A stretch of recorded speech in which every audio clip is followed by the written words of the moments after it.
Hi, I'm Matthew, and I'm the lead vehicle artist at Rivet Games, and I'm gonna just do a short talk about what I worked on for the Allegra.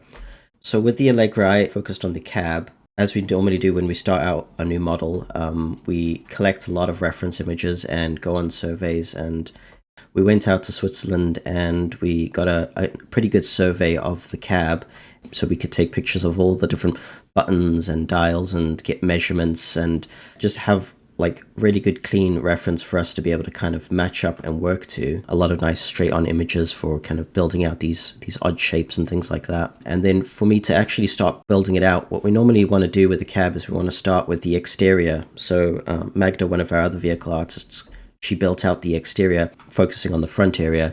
I had a good area to start with around the windows and on the other side the door, and these kind of gave me the anchor points to kind of build out the kind of shell of the cab, and so that I knew that I was going to match up with the exterior so that everything kind of fit seamlessly together.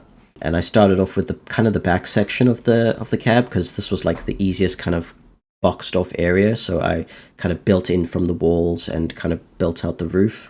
I spent quite a bit of time getting this window area correct, and the mechanism for opening it was quite interesting. It's hidden behind this blind. You've got this kind of piston mechanism that allows the window to kind of come all the way out when the blind's opened. And then with the front, it's got this really unique kind of design with these two pillars on either side. They're kind of part of the kind of structure of the exterior of the train and are kind of built into the cab.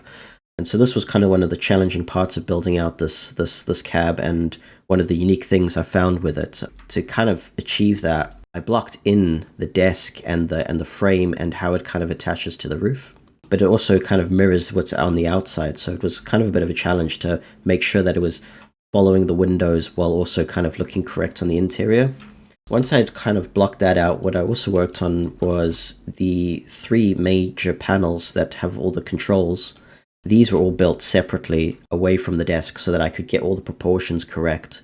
And then once I was happy with that, I placed all of them where they should be inside the cab. And then I took what I'd modeled for the outside of the desk and kind of brought that in and kind of built around these panels so that we knew that all the controls were right. And then the desk was kind of coming together as one piece.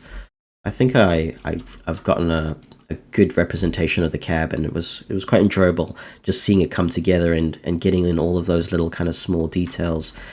Then what we normally do is we kind of go through and we detail everything. So we just make sure we're capturing all the small little details, like all the little screws and bolts that you'll see around the cab, some of the vents and keyhole bolts on the ceiling. Once we've got the cab all mapped and ready for texturing, we basically export this into Substance. And then what you'll see here in Substance, and this is the cab fully textures, is you'll see the exploded model here, but it allows me to get in here and kind of isolate these off and texture each one of the controls separately, and also get into the crevices where the doors would normally be blocking the model.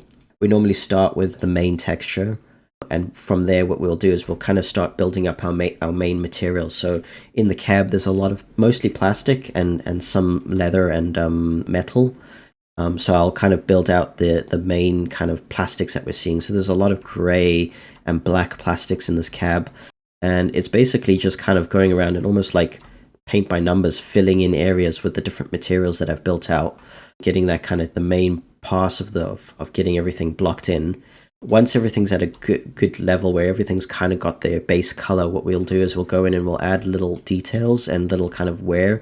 So you can see on the desk here, you've got some like marks and kind of surface variation to kind of break up everything. Just subtle stuff to make it feel like it's been lived in and it's not properly clean. We put in all these little details. And this is kind of goes on to our emissive textures, which is everything that lights up. And the dials have like a glow to them, so we put them onto our emissive texture. These will be kind of initially done in another program, like a vector program, where we can like write out all the text and kind of place all the little markers for the dials, do all the little logos and kind of symbols that are on the dials, and then we'll bring them in here. And so this is kind of like what the main texture will look like. We'll have a base layer, and then we'll also then build the emissive layer on top of that. And this allows us to kind of, in the game, basically turn this texture on and off, to turn the lights on and off.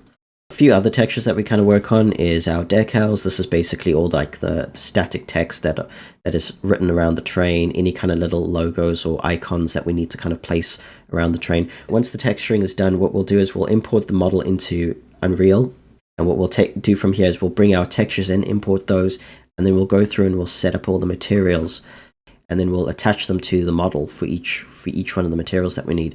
We can see here we've got like our main textures, we've got our emissives, we've got our decals, and if we come inside, we'll basically be able to see what it's going to look like in the game when you're driving the train.